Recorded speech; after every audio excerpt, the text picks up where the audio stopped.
How we doing, people? Another show for you, myself and lead judges. Lots of signings to be talking about. The window's gone berserk. Arsenal are flying. They've got 6 in now, and we've got a lot to talk about. And then we wake up and the alarm clock goes off and we start a new day and we realise that Arsenal haven't signed anybody. There are rumours of Zubamendi and Kepa being done, but we are going to talk about some of the rumours and some of the stuff that's been happening in the world of transfer rumours. And talk a little bit about what's coming up and what the other clubs are doing and how we've left ourselves in, or how position we left ourselves in, should I say. And to do that, I've got Lee with me. Lee, how are you, bro? Yeah, all good, all good.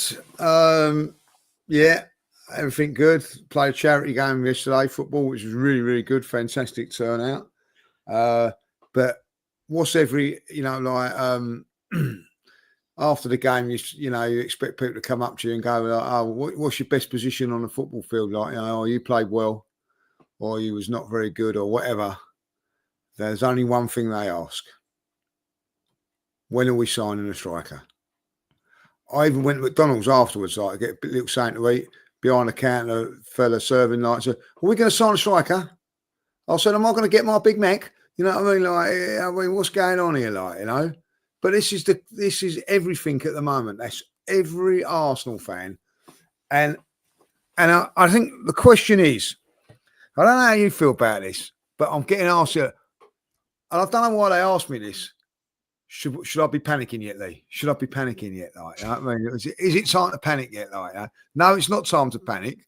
But when you look at what happened in January, I ain't got no, what's the word? Faith. There you go, faith. Well, January was destroyed and ruined. And, this is why people are getting annoyed. We're not going to have another window like January. Let me tell you, we've already believed we signed a couple of players. But that let us all down. They got to make up for that now already in my eyes. 100%. 100% in that. Harvey's saying, like, it looks like Gyokeres is the one they're going for as the top of the list, is he? Well, what was that list like in January when they decided to say, do you know what? We can't get whoever it was we can't get who's on the top of our list, so we won't bother getting anybody. And then that list changes more times than a prostitute's knickers. There you go. I've said it like, And it ain't right, Dan. It's not right. You know what I mean? Like, they finished us. They finished me in January. You know what I mean? Realistically told me we're not gonna go for the title this year. But don't matter. You still pay your transfer, pay for your season ticket week in, week out. Don't you dare not give it up because we'll take it away from you. But you keep paying it. Then we're, you know what I mean, and go for it, all that. And I don't care what anybody says, Dan. That Champions League covered up 1,000 cracks of January, like, you know what I mean? Do you imagine if we'd have gone out in the first round against that? It was unacceptable. But what they've done is they've given Mikel a lovely little pat on the back. Well done, Mikel. Got us out of jail again there, like, you know what I mean? And this is where it's wrong. I have not forgot about January. I don't care what anybody says about January. No one's going to convince me about how great we had a cup run and the Champions League and all that. No, because when it mattered, we went out. We went out with 4 players on the bench that have not played for Arsenal, right? Never had a game for Arsenal, sitting on our bench. Me and you could do that job. You know what I mean? Like, it shows you everything was wrong about Arsenal and the thing. And the fact is a matter, I want to know if Arsenal Football Club and the owners are really interested about winning the league, because you didn't show that interest in January. So are you going to show it now? And at this moment in time, all you show me is that you're just happy to be in the title race in the top 4. Now, there's nothing wrong with that, but let me know so that I can make my decisions of it all, like, because if I'm fed up, I'll not say fed up, it's the wrong word, like, going week in, week out, giving up my time, going watch the Arsenal, and giving up lots of sort of stuff for a club that don't care. I'm not having it no more, Dan. Like, you know what I mean? Like, I want us to get like we, like the last couple of years, fantastic. We've got ourselves into a position to win the league. That's fantastic. Great on the club, great on Mikel. But now, do we really want to go ahead and do it? Like, you know? And I look back on. You can go back to last summer and go. Didn't do enough in that one. Yeah, probably not. But I think that was all. It was an all right window. But after what you've done in January, it was a disastrous window. I know that sounds silly, but you can make one or two here, but we make up for it in January. They never did. They never did, Dan. Like, you know what I mean? And the one thing that I will say this now, I don't know how you feel about this. I think 1 to 11, we can compete and probably beat Liverpool and Manchester City to the title. Right? Maybe if we get a striker, just that one thing. Might not. But the squad is as thin as anything. We've got a decent 11 that can compete with anybody in the league and in Europe. But as a squad, we can't. And then when you come up and have a look at our fixtures in December and January, what happens is, we've got to play Saturday, Wednesday, Saturday, Tuesday. I know it's not like that at the moment, but it will be because of the fixtures. But you're playing midweek, 3 games a week, right? Depending on what day. And you're flogging the players, right? Come March, April, May, when it really matters and you need to win this league and get in the performances, our top players are knackered because they've had to go through December and January playing those sort of games. And we've faltered on the league. And you continue to do it and you do not rectify the problems that we all know. And that is thin squad. We've lost Thomas Partey now alongside Jorginho. We've got Zubimendi in, which is great. But we're still down on numbers, Dan. Still down on numbers. You can't keep relying on the youth team to bring in players. Somewhere along the line, you've got to say, do you know what? Let's spend a bit of money here. Let's get the squad up to what we need it. Because I'm looking at it, Dan, at this moment in time, and I'm thinking in between September, I think it is. I can't remember what game it is now. We've got a League Cup go. I'll tell you what it is. We've got a League Cup tie between Manchester City and Newcastle. Right?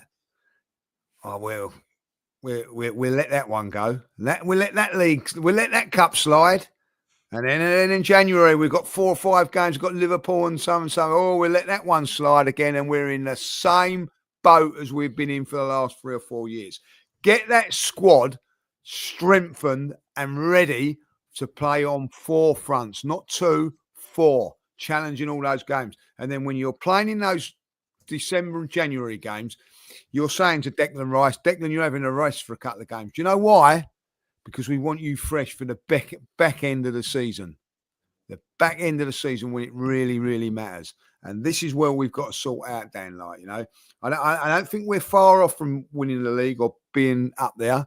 We're 2 or 3 players, 2 players, maybe 3 from having the league for a team to win the league. But we're 5, 6, 7 players away if you want to compete on all 4 fronts.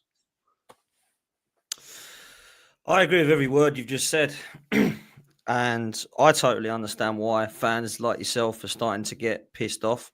And I can understand why there's some fans out there that are saying that give it till September and let's see, you know, how many games I'm going to go to. I see Rob Segal in the chat, big up to him, saying I'll be taking my holidays during the season this season. I don't care if I miss games. Why should I bother? And there's a lot of fans thinking like that, Lee. There is a lot of fans. There's so many I know that are disillusioned by Arsenal at the moment. They ain't understanding it. They're putting too much passion and love into this football club and ain't getting enough back out of it. And I think there's going to be a lot, if I'm honest, that are going to be having the right to understand and feel like that. And I think that's what the ownership have done. I think that's what the board have done. I think the club have let the fans down massively in the last couple of transfer windows. when we were told how important it was to get into Champions League again, we're going to be signing the world-class players once we get into that Champions League. And of course, everyone believes it because, sometimes the fan base are lemmings. And sometimes the fan base is the unknown, so they've got nothing else but just to hope and believe that they're talking serious. Unfortunately, a lot of it's been cack. And the signings that we've made since the Champions League football have been nothing short of shambolic, to be honest with you.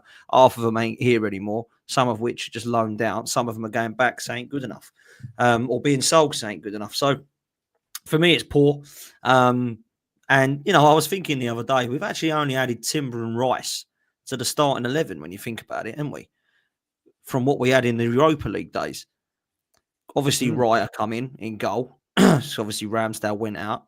But other than that, Rice has come in. Timber, which everyone thought Ben White was better. I thought it was quite clear that Timber was better, but Ben White's a good player. Other than that, we're struggling to see what else you've actually done in the first team. So, look, other than 16 left backs, we've been chopping and changing. Nothing much else in the first 11. So it's been about squad depth, and that's what it's about this summer window as well. It ain't just about bringing in 3 or 4 players that can actually make us better.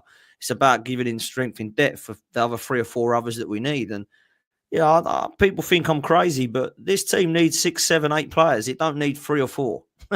Let me tell you that. Especially when players like Partey are leaving, players that are still leaving the club, like potentially Zinchenko and Fabi Vieira and all these guys that we forgot about. Tomiyasu and Jesus injured for majority of the season. Already going to be short. Sorry, they count. They count. Yeah, they count, but they can't play. So we're going to need to look at that position as well. We're going to have to look at Tomiyasu and Jesus being completely written off and forgotten about as part of the squad till January. So what do we do? They'll be back in January. You've got to count them. Well, they're not able to play. So what are we talking about? So for me, I think we have to get quite a lot of the fan base serious. And they're saying that we ain't going to be doing much business till July. Now, that's fine. That's what you want to do. You want to go down that road. The PSR changes in July. The show we did with Troops on my channel the other day, obviously that graph that he put up, that was correct. However, it starts again from scratch in July, right? So that 97 million is what we've got to spend if the window was shut in July. It opens up in July. Arsenal PSR is another year, and we can spend 300 million from what I'm being told. So I did a bit more research into that, Judge, and that's basically what it is, right? So people that are panicking about that 97 million is rubbish. It's true, but it opens up again in July, which is why Arsenal aren't doing nothing until July, because they're panicking about this PSR thing. That's the rumour I'm hearing today anyway. So I think people that think we're just going to spend 97 million this summer, it ain't going to happen. We are going to spend more than that. Well, I don't want to promise you we are, but we have got money to spend, basically. So that's interesting. The striker scenario, I've got to be honest with you, is starting to peeve me off. Big time. Big time peeve me off, right?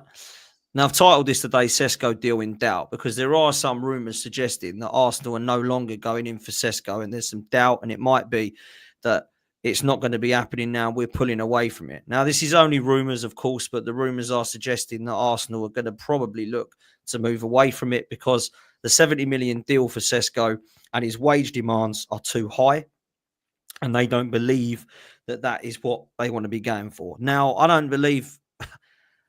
Can I be honest with you, Judge? I don't know what to believe anymore, mate. Yeah. I really don't know what to believe anymore. 1 minute we sit on this guy. We've highlighted this guy. He's identified as the top target. Gyokeres alongside him. Isak we've not ever not been a fan of, but we probably believe is unobtainable. Ollie Watkins being mentioned. Every single season, yeah, we get this mucking around. And how many times have we been mucking around with strikers over the years? Benzema, Higuain, Suarez, 40 million and a pound. Go and just get the guy you want. And this is what I really felt we were going to do this summer. I really thought we were going to go, boom, done, across the line. First signing we get, fans are happy. Best way to get the fans on side, go and get the striker that you want. Now, if it is Sesko, I don't particularly want him, by the way, but if it is Sesko, at least show the fans that's the one you want. Maybe the fans disagree. But you can at least say, he's the one that we want. Go and get him. We can't believe, I don't believe we're saying this, but we can't get the Leipzig striker out of Leipzig here for some reason. We don't seem to, whatever reason, be going for Gyokeres at Sporting Lisbon. What is happening here? Something's going on, mate. we're either not sure who we want. We don't want to go in for one because we think Isak might be available and we might want to go in for Isak before we pull the plug on one of the others. It might be that we're wheeling and dealing. There's so many culmination of what's happening here, bruv. I don't know what to believe, judges. Yeah, listen, and this is where we're all getting a little bit maybe carried away from it all, because if that is the case, you know, like in July, all things turn around, and I think another 3-year cycle starts, and we're probably at the top end of the money to be spent. Then you're going to turn around and go, okay, fair enough, like, you know what I mean? And then, like, as you say, so I look at it and I think, right, July the 1st, July the 2nd, I expect things to be done. And I get that. But what happens if we're in the July 7th and July 8th? What, everybody going to be saying, oh, we've got to wait again and again and again, or well, wait until before, well, we'll wait till the window shuts. And, you know, there's got to be what's the word, a point where we become, no, this is not acceptable no more. Like, you know, at the moment, everybody's taking everybody is taking the mickey out of Arsenal. Like, you know what I mean? Like, I had a Spurs fan come to me yesterday, like, you know what I mean, and said, like, you know, what ain't been used for 5 years at Arsenal? So I went, I don't know what you want about it. Went, your trophy cabinet. You know what I mean? Like, and I think, like, you cheeky sod, 17 years and you're giving it stick. But you have to go, oh, yeah, you know what I mean? Like so we have to, we're taking it all barrels from all sides. Now fans are taking the mickey out of us because everybody, right, Dan, knows that Arsenal are a very, very good side, right? I was speaking to my mate who's a Chelsea fan the other day, like, you know, he turned around and said, everybody knows that Arsenal are a good side. Everybody knows that Arsenal are a striker away from being one of the best teams in Europe, right? But you continue not to do it, and we love it. And the more you don't do it, the more we're going to love it. Because he turned around and said, you will come up short again because of that. Everybody knows that we need a striker. Everybody knows we need to change things a little bit, like, you know. And the club, all right, haven't done it. And then at the end of it, I would forgive January, right, if they said to me tomorrow, or even in January, even in July, we just signed Gyokeres and Sesko, or we've just signed Sesko and Ollie Watkins, or we've signed Isak. I can forgive and go, do you know what? I forgive it. But that's what it's got to be, Dan. It's got to be massive for me to forgive Arsenal for what they've done. If they don't, I'm afraid that I'm not going to be as passionate. And it's not nothing about winning, Dan, because I've accepted all that. You know that over it's never been that for me. But when that trophy a year ago or a year and a half ago, whenever it was now, just over a year ago, was in our stadium, right, putting up the boards and everything like that, surely that gives you the juices to get it there for real. Because it did me. Yeah. I never believed that Arsenal could win the league 3 or 4 or 5 years ago. You know what I mean? I was going to games now, and I best we can hope we can get Champions League. Absolutely gutted because we couldn't get 4th place against Tottenham. Distraught. Now we're challenging for the title, right? It's been in our stadium. It don't matter.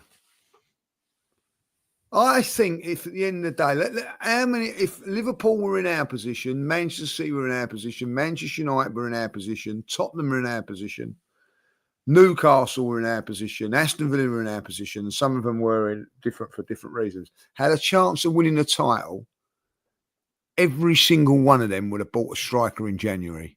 Every single club would have done it. We didn't. Facts. What does that tell you? Right, it tells you everything that I've thought and believed in this club in the last couple of decades now with these cronkies in charge, that when it matters, we're always left short. When we really need that little bit of oomph to get across the line, we don't have it. The ambition just isn't there. And this is my biggest problem with it. You can talk about Arteta all you want to the cows come home. I don't think the guy's good enough. I've made that clear. But the Cronkies are a massive issue at this football club, in my honest opinion, because I don't think that we're good enough to get in. You want to go and play Champions League, keep the Cronkies. They're brilliant owners. They'll give you that. They'll get all the money. They'll give you 800 million to get into the Champions League. Once you get in that Champions League, do not expect to win any silverware because they are not interested in winning. They're not bothered by it. They're too interested in the American sports. They don't care about Arsenal. Yeah? They care about what the money it's making, but they don't care about its history or its love or its ambition or its future. They care about how much money they're making. Christ, we're not in that Champions League. Do you know how much we don't get for that Champions League? How much do you need to get back into that? 800 million. Go on then. Now, have that. Now you're in it, yeah? All right, cool. See you later. Right, back to the Rams. Right, how are they doing? Is that Super Bowl yet, is it? That's what they are, mate. That's what these Cronkies are, man. And anyone who can't see that, I'm sorry, you ain't been watching, you ain't been paying attention for long enough, mate, because that's what it is. This striker situation is quite clear for me now. I think this Sesko sees Arsenal as a stepping stone because anyone who's asking for a release clause in their contract doesn't want to be here for very long. So if I said to you now, I'd like to come to Arsenal, Lee, cool, go on in, Dan. What do you want? Want this much a week? This is my release clause. You'd go, sorry? I mean, release clause. What's happening with that? You don't have a release clause. This is Arsenal. It's not a stepping stone club. You're here to stay, mate. You don't come here for a season and go and play for Bayern Munich or Real Madrid. Oh, I don't want to come then. And we should be saying, take care. We don't want you. You're not coming to Arsenal as a stepping stone, mate. That's not what happens. You don't get release clauses at Arsenal. Yeah? So that's what I think has now happened. I honestly believe the wage demands are massively high. The fees high, from what we understand. I think they want nearer 80 to 90 million for this striker who scored 13 goals in Bundesliga. And he wants a release clause so that he can piss off to Bayern Munich or Real Madrid one day, potentially. So that, for me, is not filling me with a lot of confidence, if I'm honest. He doesn't want to pay second fiddle to Havertz because that's what apparently he's been sold because he's not quite there yet. He's the 22-year-old. No, Kai's the man. You're coming in there. I think now they're moving on to someone else. That's what we can only go by what you believe in. I said I don't know what to believe in. I can only go by that because they know a hell of a lot more than me. I don't know enough about the club to know what they're doing. I will say that if that's the case, right? So why are you signing Gyokeres in? Because you're going away from Havertz. I don't believe that someone would turn around and say Havertz is the main guy. Because if you're bringing in Gyokeres, then Havertz will still be. I agree. I don't tend to agree. This buyout clause thing, this is a thing that goes on in Europe and all that. Quite, like Zubimendi's got a buyout clause in his contract. That's why we've got him. Like, I mean, it does that. You just like at the end of the day, like you just put on a clause, well, 130, 140 million. So, all right, fair enough. You know what I mean? Like, and basically, the reason that you want to leave is because things ain't going well. But if things are going well, why would you want to leave? So I'm not really worried about the buyout and it's a stepping stone or whatever. Like, you know what I mean? It's a stepping stone if we allow it to be a stepping stone. Do you want him this much, this Sesko? Like, as a fan, as an Arsenal fan, are you like, oh, we need him, give him his release clause if he thinks it's a stepping stone, we'll prove it's not. Because I'm not set on this. I'm not bothered. No, I get that, Dan. Like, you know what I mean? Like if Isaac said I want a 150 million buyout clause in mine, yeah, fair enough. I've been more happier to give that than to someone that I'm not 100% sure on. But this is the trouble. Like, listen, I think with the greatest respect, does Isaac get you over the line for the title? I think if everybody stays fit, possibly. If everybody stays fit, we know that ain't going to happen. Do the other two? I'm not so sure, Dan. I'm not so sure. And you're right to think that. You're right. And I've always said, as much as I think that signing Gyokeres over Sesko doesn't guarantee a title, it gets you closer to one and it's less of a risk, is what I believe. Gyokeres is the one that's... If I said to you, these two strikers here, one's got 50 goals, the other's got 10. What one are you going to go for? The one who's got 50 goals, right? So that's less of a risk to get the guy who scored 50 than the guy who scored 10. Now, the guy who scored 10 might come and get 30, and the guy who's got 50 might come and get 20. But you'd go, well, it's logical that the reason you did it, you went for the guy who's got 50, not the guy who's got 10, yeah?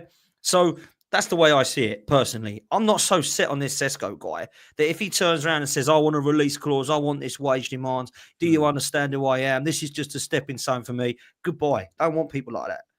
And this is the rumblings we're hearing that Arteta's being put off by him now because he's coming in saying all this sort of stuff. Now we might be moving elsewhere, which is why this Gyokeres is being done in the background, potentially, who I'd rather have anyway, by the way. So that's where I'm at. And if Sesko is actually going to be in there with a shout, of being the great one day, then maybe in a few years back, we might look that back and go, oh, bloody hell. Yeah, Sesko, he's doing well now, isn't he? Maybe. But in that time, what should be happening is we might look back and be saying, oh, yeah, that Sesko's 26 now and he's doing well. But at least we've got five trophies to show with Gyokeres. That's what we should be doing. Not looking back and going, oh, yeah, we ended up with Watkins. Oh, that was a stupid thing. We're still waiting for our trophy. That's what we shouldn't be doing. And this is why I'm so adamant that we get this window right, Lee. Yeah, and maybe like in their defence, that's why they're taking the time, because they know they've got to get it right, But listen, for me, if they was to buy Sesko, I think like if he's not quite ready yet, okay, well, we're going to go and buy Watkins, who is. And over the next two, that like Watkins is going to play in the games, and Sesko, you're going to learn from that. Not we're going to play Havertz in there, because as much as I like Havertz and all that, it doesn't work with him. Well, it could have worked with him in the time a season ago when he went back there from January to May, but we haven't seen him do it over. That was only for 5 months, Dan. Well, it's got to be like 9 months. You've got to do it for the whole season. So, that's where I am with that. You know what I mean? Listen, I've been 100% about Watkins coming to the club now. No, I'm not. 100% about him coming in January. But at least at January, he was a striker. We actually went into 5 months of the season, Dan, paying the dearest ticket prices with no striker at a football club. No striker at a football club. Jesus went down injured, which we knew happened in the transfer window. But ultimately, we had to make a makeshift player up front. Now, you can say that we made a makeshift player with Havertz up there, but Havertz is a different sort of striker. Technically, he's decent, brings in other players, but he's not a goal machine. And he never will be. So what do? I think you've got to look at, at two strikers if Sesko's not the real deal. Then you're looking at and I don't think that's a bad thing, Dan. If you was to pick up, if you said to me Sesko and say Watkins, I don't think that's a bad deal. When I look back at when we won titles, we had 4 or 5 strikers. I know it's different now. There's only one up top, where you used to have 2 up top, so you'd have 4 or 5. Well, you should have 3 strikers now. So you should have 3 then, shouldn't you? Yeah, exactly that. If you've got 1 up top, you should have 3. We've got none. Well, we haven't replaced Eddie. We're still waiting for Aubameyang's goals to be replaced. Brilliant point. We got Jesus and Havertz, but really, do Jesus and Havertz play through the middle? Are they really out and out prolific 9s? No. So that we got room for 2. Look, I don't think we will sign 2, right? I don't, but we could. And we'd have room for 2 because Havertz is versatile in a few number of positions as far as Arteta's concerned. I don't think he's amazing in the midfield role, but Arteta seems to like him in there. Jesus can play wide, to be fair, and he's probably better wide than he is through the middle. So we have got options there when they do come back for fitness to have 2 strikers. But I don't know. Look, it depends really how mad we want to go with the money. I don't know how much money we have got. We're being told is like 300 million is what's being touted that we've got available from July 1st onwards. Zubimendi and Kepa are going to cost a combined 60, I think, which means if you look at it, we've got 250 million to spend on another 4 or 5 positions that we need. So, we've got the money there sitting there from what we understand. But look, let's do a couple of these super chats and a couple of questions that I've got before we move to some of the other news that's happening. Tritania says, watching City last night, we ain't beating them. They're up for another treble run. That's how Pep makes them. I haven't watched any of the Club World Cup, if I'm honest. I'm not really interested. But some people are saying that there's been some good games. Manchester City, I think, will be back next season. I'm not saying they're going to win a treble, by any means, but I think they will be in a title race 100%. With Rodri back, I think they're already good enough to win the league. But with the signings they've made, I think Reinders is unbelievable signing. I think that's been slept on. I think after Wirtz, that's the best signing of the transfer window so far, in my opinion. I think Cherky's a baller, and obviously they've bought Ait-Nouri and they're looking at other players as well. So Manchester City, I think, are a club that could be back. He-Man says, hey, boys, question. If we sign Sesko, mark my words, our starting striker against Man United will be Havertz. Yeah, I agree. Do you think that's acceptable? For me, hell no. That's a good question for you, because I know you're a Kai fan. I think he's a squad player. But if we're starting with Havertz, are you going to be pissed off, Lee? Not pissed off, but, you know what I mean? It ain't ideal. You know what I mean? Like, at the end of the day, listen, I think Havertz would do a job for us, but he's not going to get us over the league. You know what I mean? We might go to Man United and beat them, and the way he's contributed is he's helped in the build-up or something for our wider players. But at this moment in time, if you're playing Havertz up top, that means Saka's on the right, maybe Martinelli on the left. That is not good enough to win you the league. It's proved that over the last couple of years. We've actually challenged for the title in the last 2 or 3 seasons with Havertz and Eddie as your front two. And you've challenged. But you know what I mean? If you imagine, like, if you've got, that's got to change then. You know what I mean? I'm sorry, like, it's got to change. I don't know where Havertz is going to play. You know what I mean? Like, if I'll be honest. Listen, I think there may be games that suit us when we do play with the false 9. But most of the time we're going to... You don't want a false 9 playing at home neither, do you? I don't think so. I think you need a gun up there, like, and that's one of the reasons why we haven't won a lot of home games. Away from home, listen, it works. Against the top teams in the Premier League, it works because it's proved that it works. But over the course of the season, it doesn't. So you've got to change it. So you may be like Havertz plays against Man City away, Liverpool away, Tottenham away, those sort of games. But when you're playing at home, you've got to have it doesn't suit then. And certain games away from home when teams are not got that will to win as perhaps as, you know, not say will to win, but you know what I'm saying, like they're set up to have a go at us. There's going to be a lot of teams that are not going to do that. They're going to sit back whether they're home or away. So that's not going to suit. So realistically, maybe 6, 7, 8 games is going to be Havertz up there. The rest of them, you want your gun that's going to score you those goals when the ball comes across, bang, in it goes. What we got to have is also option. I think Havertz gives us options of putting the ball in the. He's not lethal though, is he? Like, you know what I mean? Like, if the ball comes across the goal, you know what I mean? It could go in, it could not. When the ball comes across, you know, you got to go bang. You know, I look back at the PSG game. I know that Havertz weren't playing in that game. We were superb for the first 10, 15 minutes. If you have a proper goal scorer there, you tune him up. It's a different game then. It's a different game of football then. I agree. You know, so that's where we've got to look at it like, you know what I mean? Like, but I grew up, Lee, yeah, and I grew up and I was very lucky. I always say I was sport when I grew up watching Arsenal because I grew up in a very good era, right? However, whether we were winning things, playing good football, whatever we were doing, right, bruv? I grew up and watching Ian Wright and Paul Merson, Dennis Bergkamp, Nicolas Anelka, Thierry Henry, Carnu, Wiltord, Van Persie, even, you know, Giroud and Aubameyang were better than what we got now.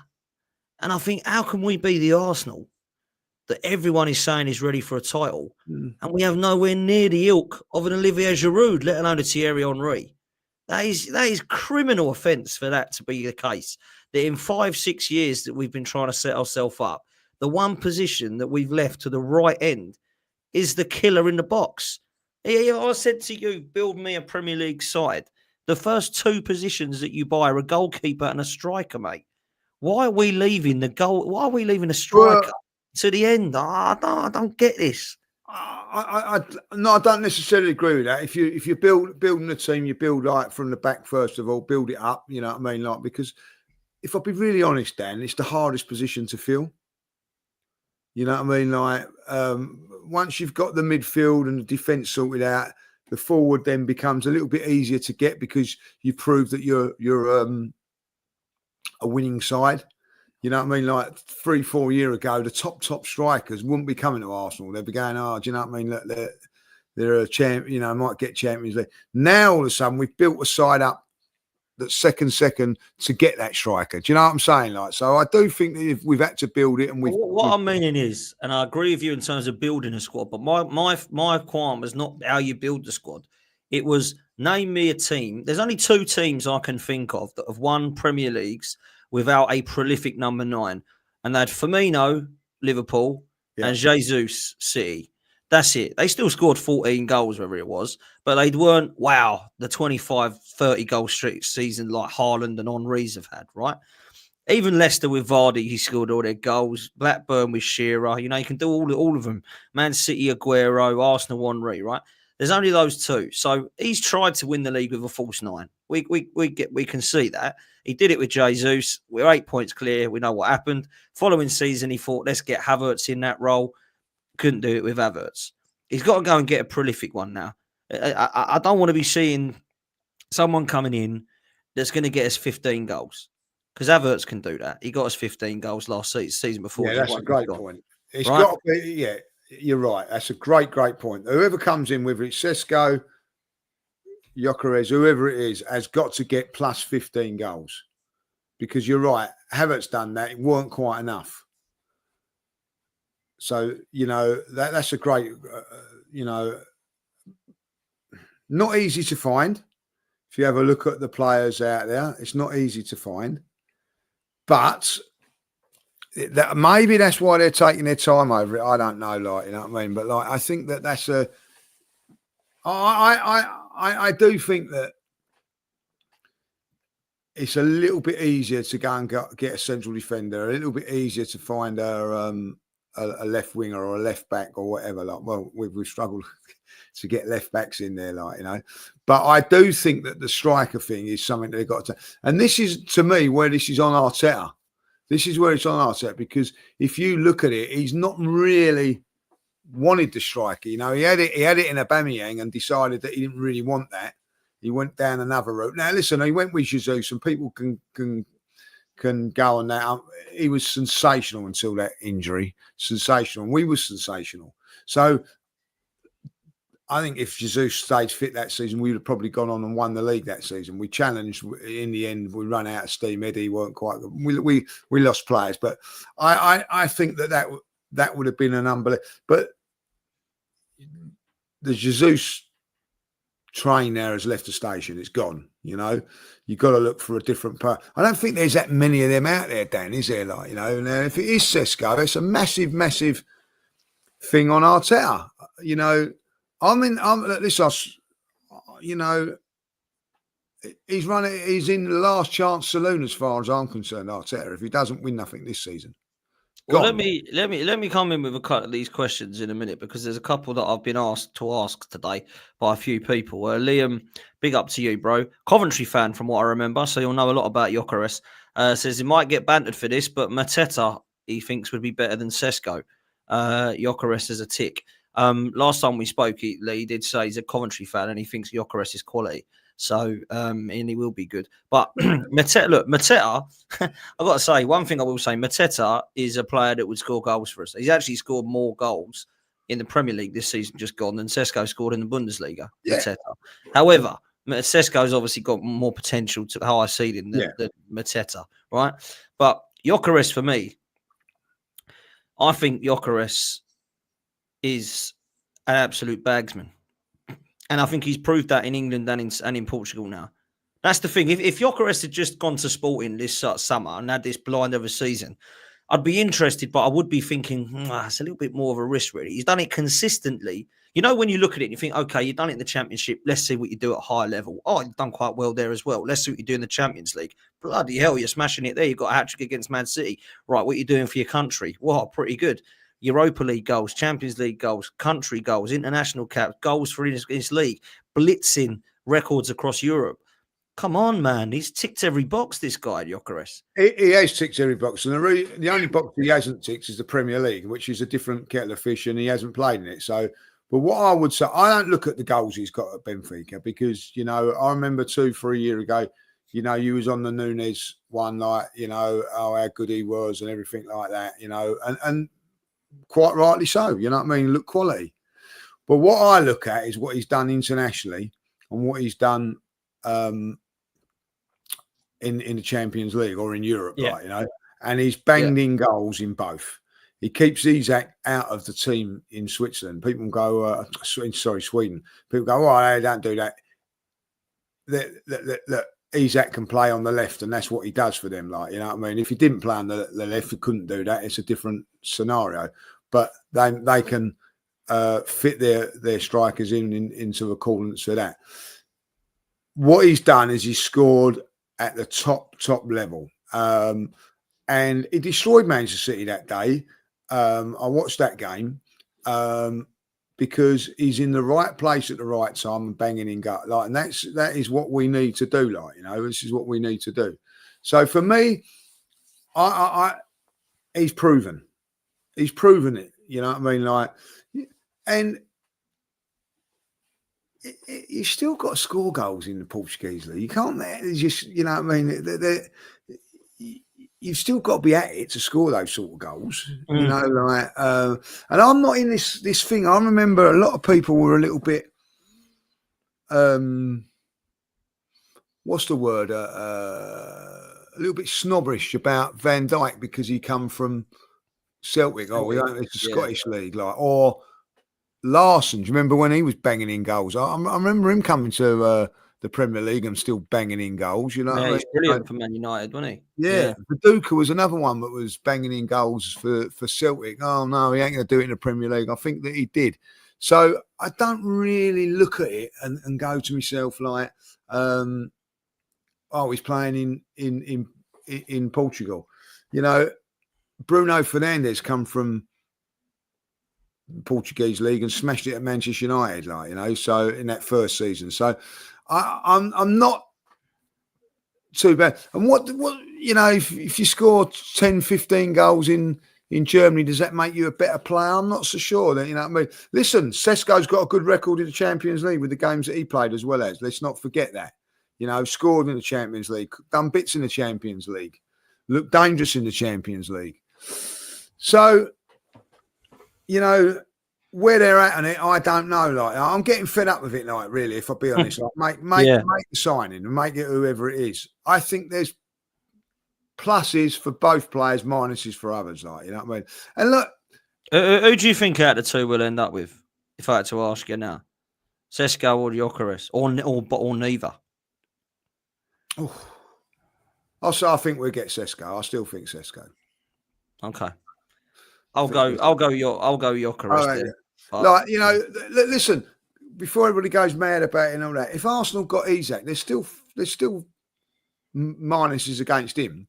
You know, can he stay fit all the time, whatever, like, you know what I mean? Blah, blah, blah, blah. There's no guarantee who you get's going to be successful. You know what I mean? Like, at the end of the day, you know, I've heard a lot of people go, if Isak goes Liverpool, that's me finished and all that. So if he goes to Liverpool and it doesn't work out for whatever reason, and that's happened before. I remember the best striker in the 90s moving was when Stan Collymore went to Liverpool. Everybody's going, that's it, Liverpool going to win the title. It didn't work out.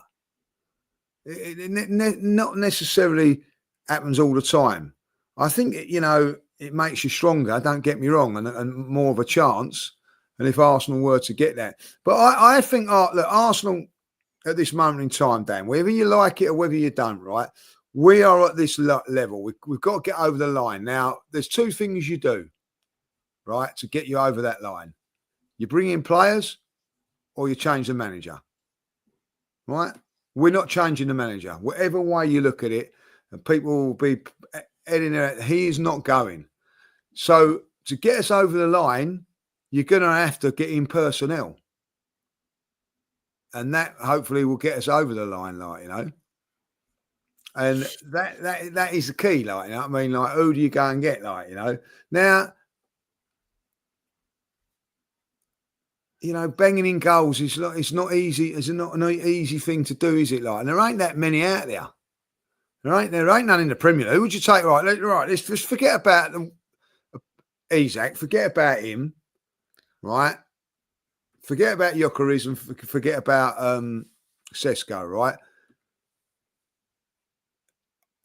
I'm coming up to you as your manager and saying, right, you can have anybody from the Premier League. That ain't Isak. That ain't Isak. Who are you going for? Osman, by the way, he's not in the Premier League. Yeah, well, the only other two strikers I would have taken would be Julian Alvarez or Osimhen. They're both not in the Premier League. So Right. if it had to be a Premier League striker, it'd be one of Ollie Watkins or João Pedro. I think. And they're not prolific, are or they? Mateta. They're one of those three. Yeah, they're so like a level down. They're a level down. Yeah. Yeah. So the Premier League, right? I don't think is blessed with the strikers that it used to have years ago. Like, do you know what I mean? Haaland would be a good choice. You know what I mean? Like, yeah. Like, well, I'm keeping it Haaland realistic. would be a good choice. Good call.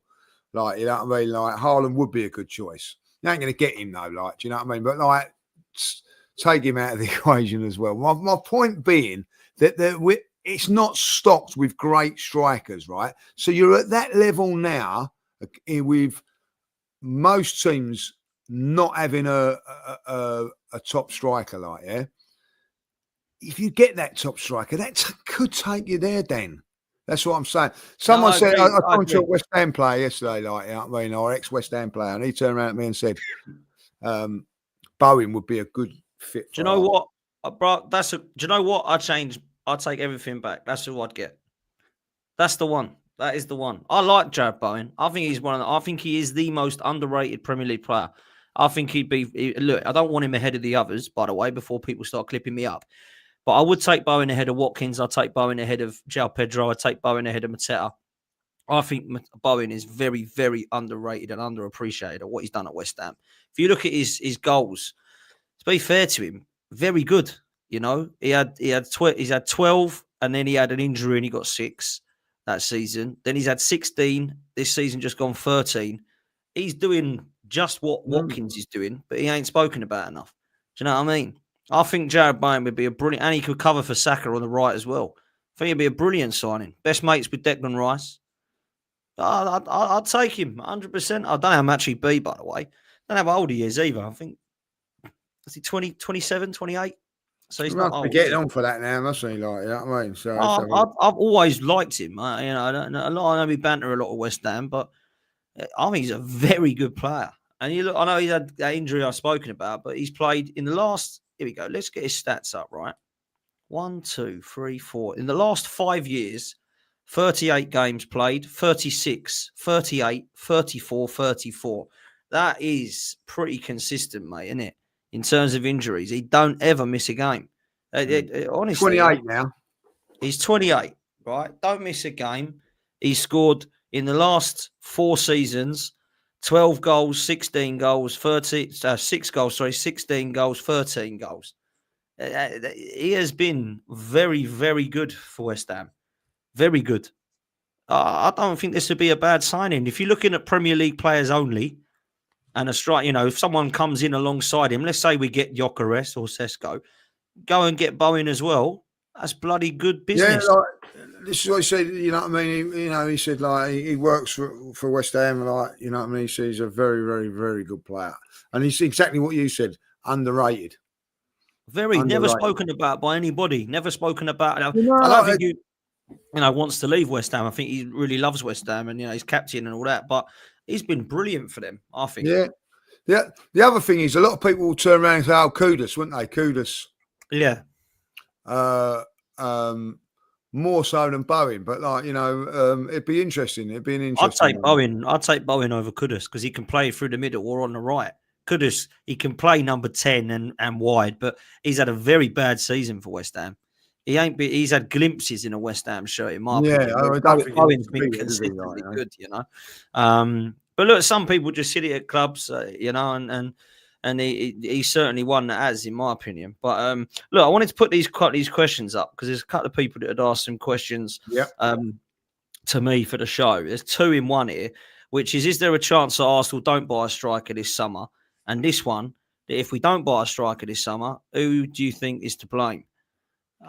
Very, very interesting questions that they are, I think.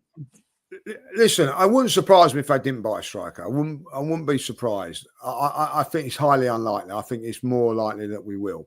But if they don't buy a striker, who's to blame? The whole club. You know what I mean? If Arsenal don't buy a striker and we don't win, and we don't challenge for the title, Arteta's gone, mate. Gone. So it's got to be like Arteta for allowing it to happen. The ball ain't going to go anyway. And, like there'd be carnage. You know what I mean? Like all the hard work that Arsenal done over the last 4 or 5 years will be gone. And I don't know if they appreciate that or not, the board. When people, there was a bit in the chat said, they don't if they don't even know who you are if you care about it. No, of course they don't know. It's not about the club knowing me. It's about me and how I feel towards the club. Do you know what I mean? Like now, over the years, they've been able to do what they want, and I've gone with it. And over the last few years, I've gone with it, you know what I mean? And took a little bit of the heat and everything like that, because do you know what? They've sold me the dream of the process and all that. Like people mock that, but I could see what was going on. I could see that there was, we're progressing to challenge for the title, and when it really matters to challenge for the title was last summer and this summer and January. There's these 3 transfer windows, you know what I mean? All the others were to build it up, Dan. And the 3 that have mattered, they've failed on all 3 now, or 2 of them. I anyway. agree. So, it's not what how the club feel about me, and they're going to be worried. Lee Judges doesn't forgive Arsenal. Like they could not care less, right? Because there's thousands of me. If I say me, like if I go to Arsenal, if I went to Arsenal now and said, you know what, I want my money back for my season ticket. They ain't going to get on their hands and knees and go, oh, you've been coming for 30 years, Lee. We don't want to lose you. You know what I mean? It's not like your local laundrette or your local fish and chip shop when you're saying you're going to go down the road. No. They're going to go like, there's no one puts a gun to my head and says, go and buy the Arsenal warm-up top this time. It's my choice. You know what I mean? Like, if I don't buy it, right, if I don't go and buy that warm-up top, right, in 3 weeks' time, they'd be sold out, Dan, anyway. So it's not about what they want and what they give to you. It's what you want to feel yourself personally. And you feel better about it, and that's how I feel at this moment in time. So I don't care what Arsenal think about me or whatever, and I don't even know me. It's what I think about Arsenal at the moment, and they've let me down. They've let me down massively in January. Actually, you know what I mean, all that goodwill and all that at this moment in time. If you know what I mean, put on an Arsenal thing at the moment, I'm not in it. Arsenal got to give me something back. Now, if they choose to do that, it's up to them. They might buy me 4 or 5 players this season, and at the end of the day, I still might not be satisfied. And people go, oh, well, that's up to me. You know what I mean? Listen, Arsenal could go and not buy a striker this season, Dan, right? Right? Let's get this right. Arsenal don't buy a striker this season, right? You go into the first game of the season. Home to Leeds. You are. Right? I won't be going away, let me tell you that. But you'll be going to that home game. Well, I've already paid for the home game, so I'll be going to them. But it makes you want to sell your ticket, though, doesn't it? Well, you know what I mean? And that's what, Dan, and that's what will happen, right? In the past, I've got a family wedding or a do on or something like that. Like say not a wedding, gets a little bit like my family, one of my families, my uncles or cousins or whatever, a very, very close friend, it's their 40th or 50th birthday party, right? I can't go because I'm up in Manchester, or we're playing Leeds at home that day, right? They don't buy that striker and don't do this and all that, like ticket exchange, on you go. On you go. That will happen. 4 years ago, not on your life. Sorry, I can't go. That is the reality of what it is. Now, it's up to people if they want to go to that game or not. I choose to go to those games. But there's going to be a time when I'm going to go, do you know what? I'll give that one a miss. Dan, you know what I'm like with me football like last season. I had a couple of games. Do you imagine if Arsenal were playing Liverpool away from home and it was a title decider? I got a semi-final of the with my vets team. I'm going up to Anfield. This year I went, no, I won't go. There's a difference. You know what I mean? I've missed cup finals in the vets teams to go and watch Arsenal.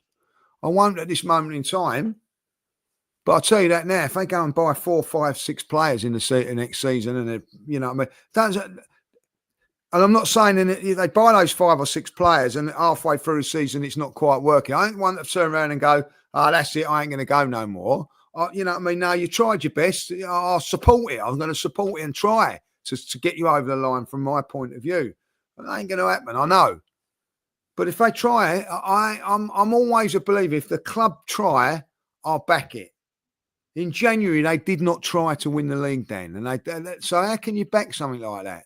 And people laughing at you going, oh, like, you know, why don't you give up, you know, you wanted to give up your season ticket and all that, right? And all I did. You happy about it at the moment? Is everybody happy about it? Are everybody on board at this moment in time? Because I'm telling you what, I don't think they are. You know what I mean? Like Mikel coming out and saying certain things. Don't be satisfied with second. He told me that. Well, I ain't going to be then, Mikel. And I'm not going to be satisfied with like 3 transfer windows out of 4. You spending nothing, Arsenal Football Club. Facts. Facts. All facts. Look, let's bring in this next one. This was quite an interesting one. Do you think we're at risk of being in a top 4 race this season? We was last season. Good point. Don't cover the cracks last season. We was in a title race last season. We was in a top 4 battle. And there were times, I don't care what anybody says, Dan, when Newcastle were playing, I don't know, Aston Villa, say, I was hoping for a draw. Not because we was going to be, I don't care less when we was 2 years ago. It wouldn't matter. But this season I was, because there was a little bit, you know, we might not make top 4 if we don't win here, get here. So, yes, at this moment in time, we're in a top 4 race. And could easily lose our top 4 race as well, like, by the way. And I'll tell you what, Arsenal fans, you know what I mean, like, getting the ump. And I never get the ump when fans start singing second again. I say, thank you very much. Fifth again. That's a lot harder to take. Or 6 again, or 8th again. Don't like, you know what I mean? We're not a bad side, Dan. We're up there. It's the big question is, you know what I mean? Like, can you get yourself over the line to win it? We've celebrated on final days of the season. I remember it, Wigan at home, Newcastle away, getting into the top 4 and having a party. We've gone above that now. That's because Mikel and the board and the players and that took us there. You've got to get us over the line now. Can you get us over the line? Well, look, that's the last question I've got for you on here. If Arteta doesn't win a trophy, is there a scenario where he keeps his job? No. Or is that it? No. We might get to the Champions League final and lose, Dan. Come second in the league.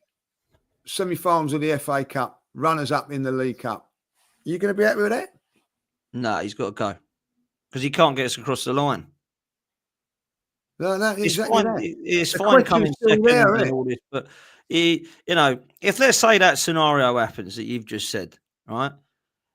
People will say that's this unbelievable season because we've gone deep stages of every competition. We ain't won any of them.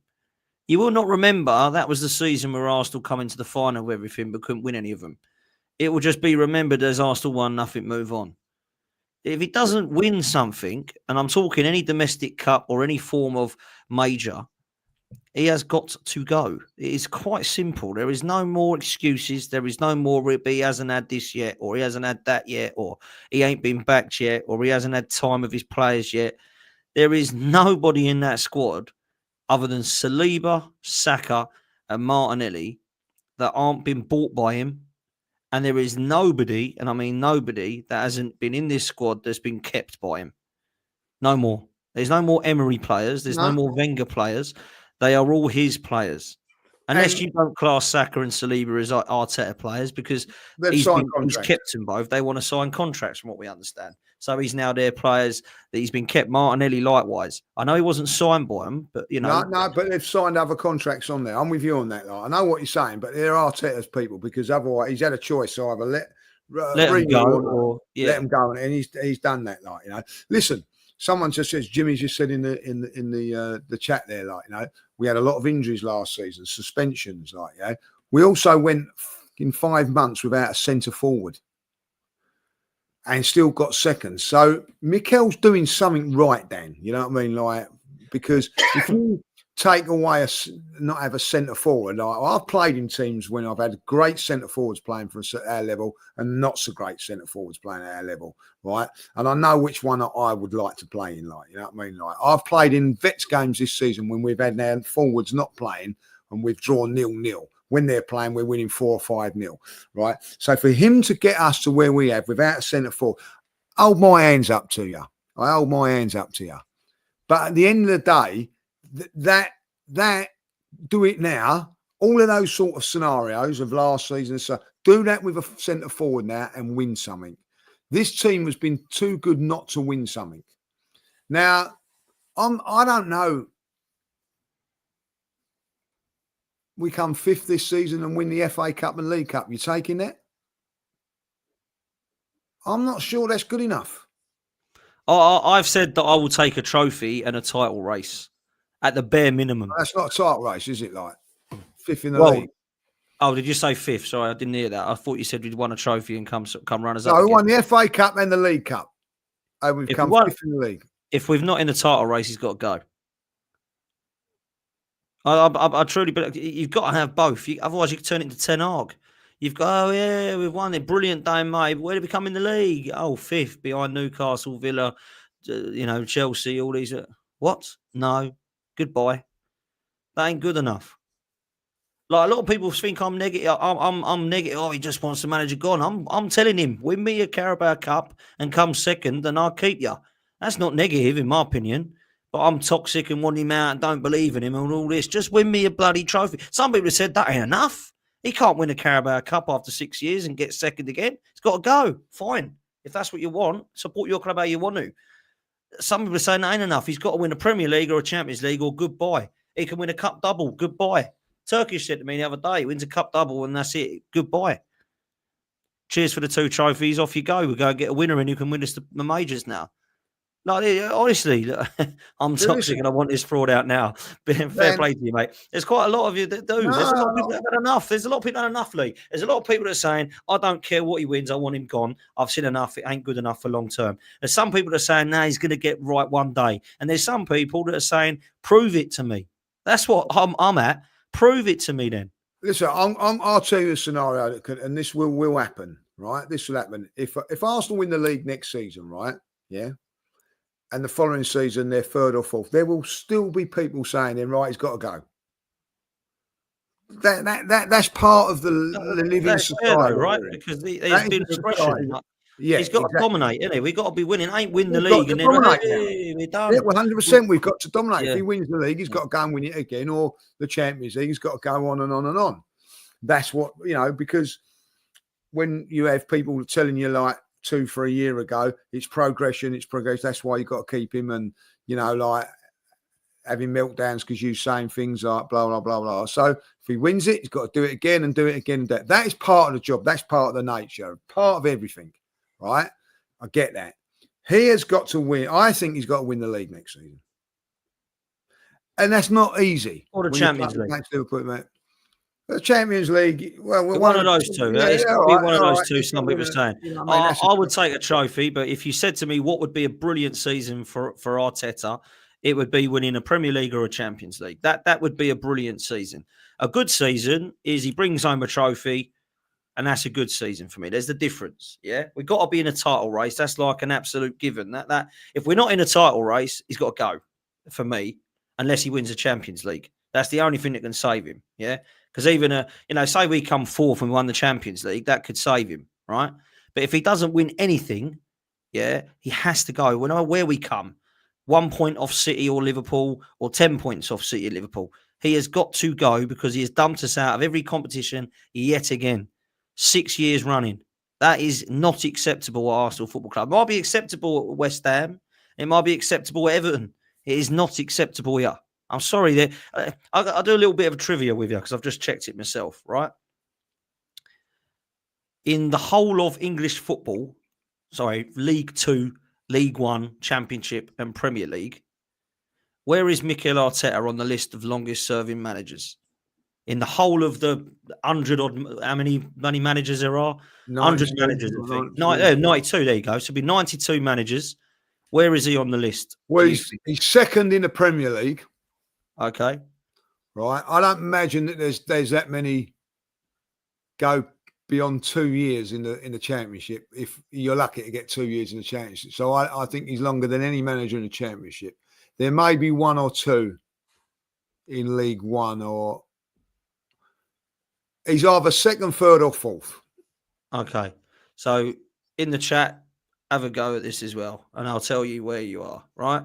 The longest serving manager in Football League is Simon Weaver, 16 years at Harrogate Town. Right, yeah, because he's dad's chairman. Ah, there we go. Right, I don't know enough about his dad owns the club, but so that's one. That's number one, right? So he's third. The highest he can be is third.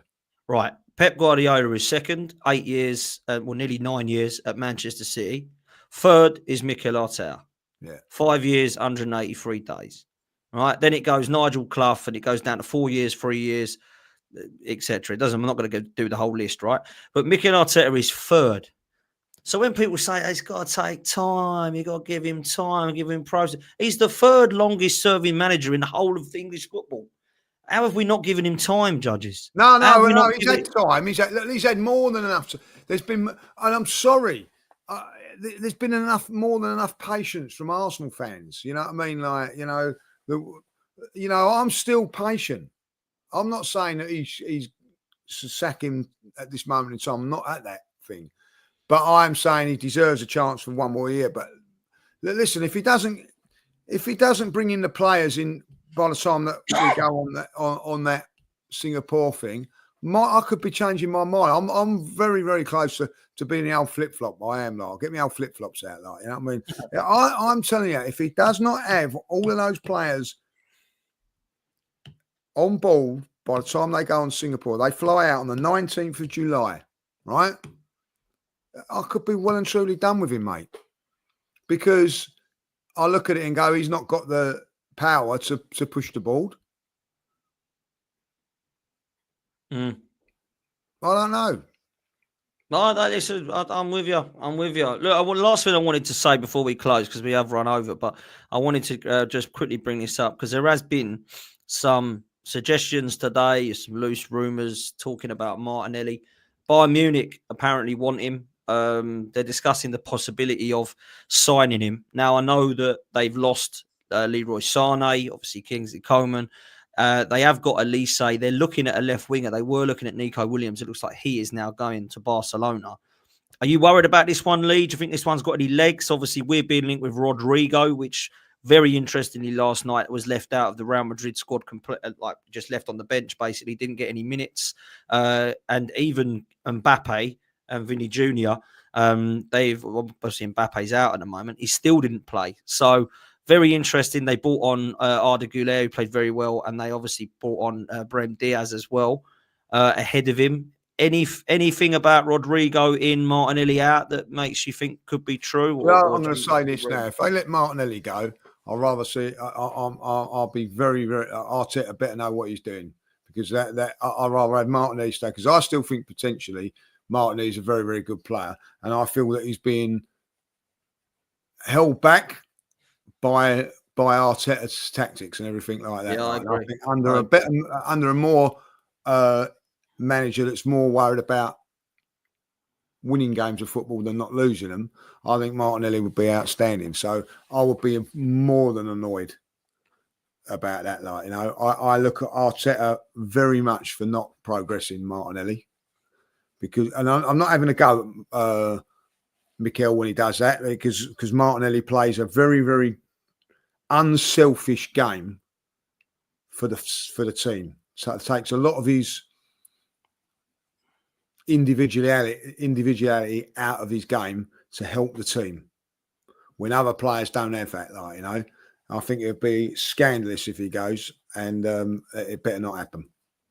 If Martinelli goes, I hope we get Rodrigo.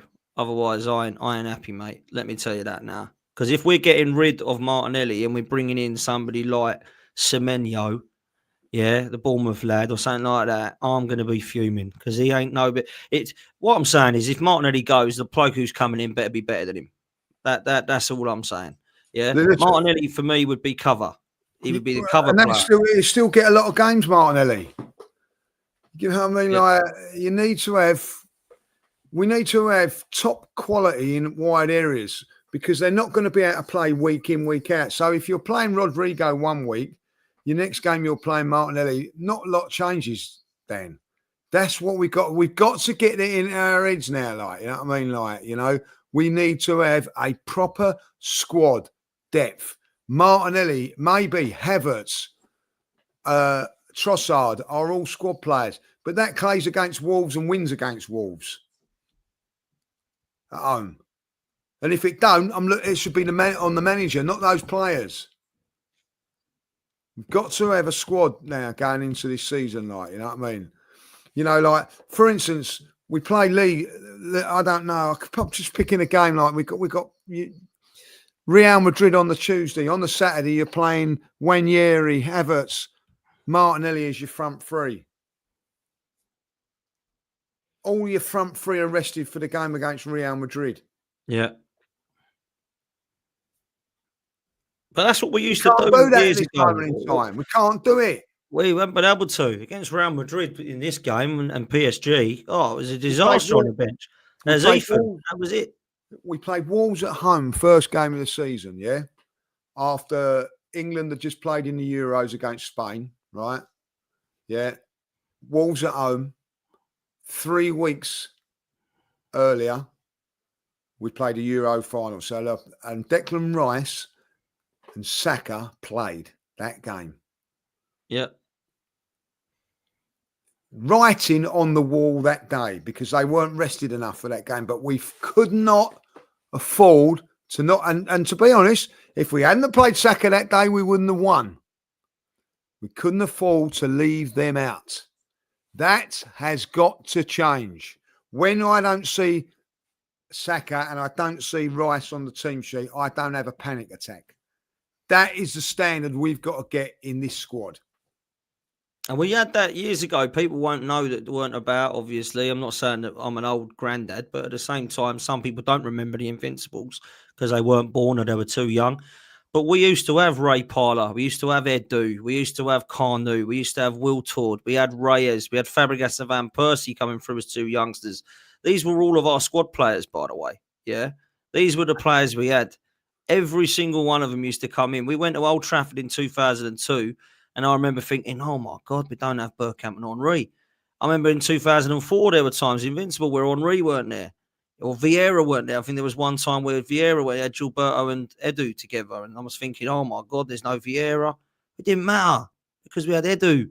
It didn't matter because Carnu and Wiltord played up front and we won the league at Old Trafford. This is what happened back then. Now, crikey, Havertz is out. We have to play Marino up top. You're not going to win a league with the 11 best players. You will win the league with the best squad. Yeah, exactly that. You might win the Exactly cup that. with your best scene, but the squad. Even when you look back at the Champions League, as well as we done against Real Madrid, outclassed them. Couple of injuries or suspension, done. It's not about that 11. You know what I mean? I'm pretty sure if Thomas Partey played against PSG, we might have beaten him at home and might have got through, but he weren't, and we did not have adequate replacements. And that is what we've got to get. So when people say, "Oh, sell Martinelli," no chance. No chance. Because Martinelli can play on the right at times. You bring a left player in. You do bring Rodrigo in, like you play like Rodrigo, centre forward, whoever it may be, and you play Martinelli on the right-hand side. So Saka's having a break. Next week, Saka comes in, Martinelli plays down the left-hand side, Rodrigo has a break. Then the next game, Martinelli has a break. Squad. Facts. That's what we've got to get to, people. Last super chat of the day is from Liam. Says, would you take Visser? I'd take him as a squad player, but he don't start for me. Same. But I like him. I I like him, but he's a squad player. Yeah. Those guys are not going to come to be squad players. No, they're not. They're not going to come. They're not going to. Look, people, it's been a brilliant show. It really has. There's been well over 1,000 people in here for the majority of it. So big up to everyone that's here. Yeah, thanks for that. Appreciate it. Yeah, absolutely. Look, hopefully we can get some good news in the coming days. That Arsenal might actually have some form of striker or player to announce. I don't know. That's what we hope. That's what we want. And if I'm honest with you, I know a lot of people are saying it's not going to happen till July. I hope and pray that if that is the case, that Arsenal actually are in a position to at least be planning what's happening with it. At least get an understanding, of who we want, who's coming in. If it is in 1st of July, fair play. That's the way it is. That's the way PSR wants it or how the club want it. But at least plan now so they're ready. Because I want them in. I don't care about dates. I want everybody at the scenario of pre-season to be ready. And that's what Arsenal got a plan for, in my opinion. But big up to everyone that's here. Big up to all the super chatters. Make sure you hit like, please, people, because we've got well over 1,000 in here, but only 226 likes. So make sure you hit the like and subscribe to the channel, please, people. Make sure you're following Lead Judges, myself, Dan Arsenal87, and Football's 12th Man on YouTube. I'll be back on there later. 10 o'clock tonight, I've got a show with Sam, and I'm probably going to be on there a little bit later on my channel as well. So I might have a couple of shows later. And Lee, I'll let you see us out, mate. Yeah, it's going to be a quick one because I'm dying to go to the toilet. Have a great day. Enjoy the sun. Take care.